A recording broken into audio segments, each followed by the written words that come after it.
This instructional video provided by Faber Industrial Technologies will cover how to replace the robot and controller batteries on a Denso VS 6-axis ARM and RC7 controller, as well as how to replace the filters on an RC7 controller.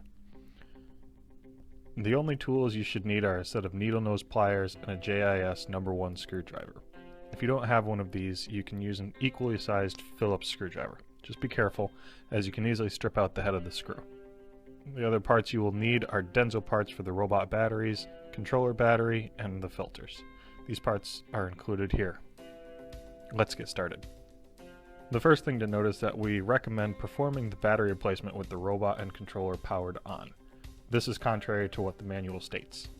The reason for this is you only have a short window of time to replace the batteries with the power off, after which all encoder data is lost, resulting in the need to either recal set the ARM or re-download the project. There's no downside to replacing the batteries with the power on, so here we go. Once you've gotten the ARM in a position where you can access the rear battery hatch, remove the 4 screws holding the cover on and take the battery cover off. Note that there are 3 batteries inside. The part number for this set of 3 batteries is 410611-0070. To take these batteries out, use the needle nose pliers to gently wiggle the brown connector of the battery off the circuit board. It's a good idea to hold the board in place with your other hand so you don't put a lot of stress on it. Once you've taken it off, place it to the side and simply plug in one of the new batteries. The connectors are meant to go on in one orientation, so take a look at how the other ones are on there. I leave the old batteries in the holder until I've replaced all 3 of them so I can keep track of which ones I've replaced.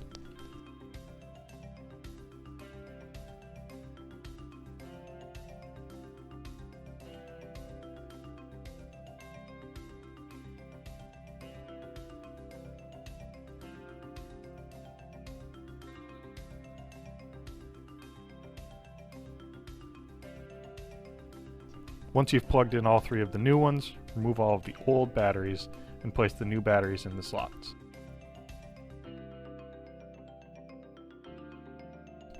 Replace the battery cover.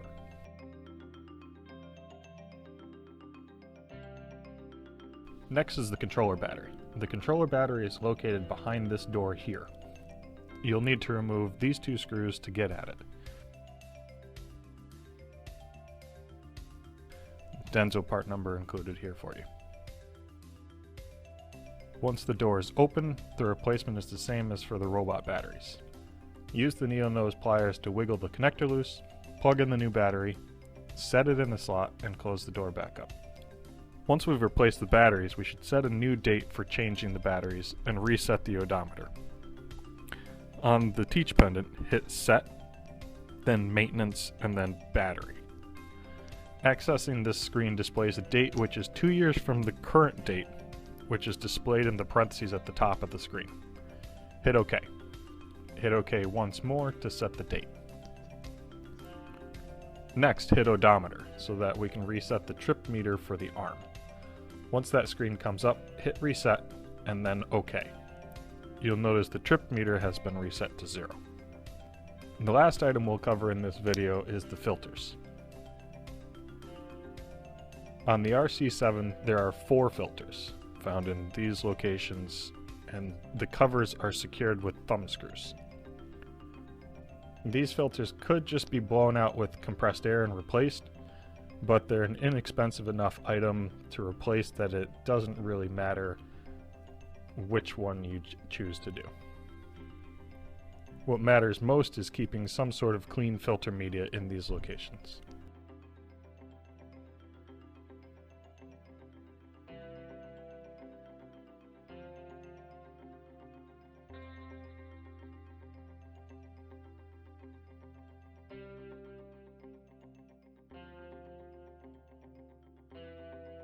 This concludes this instructional video on how to replace the robot and controller batteries, as well as the filters, for a Denso VS 6-axis ARM and RC7 controller.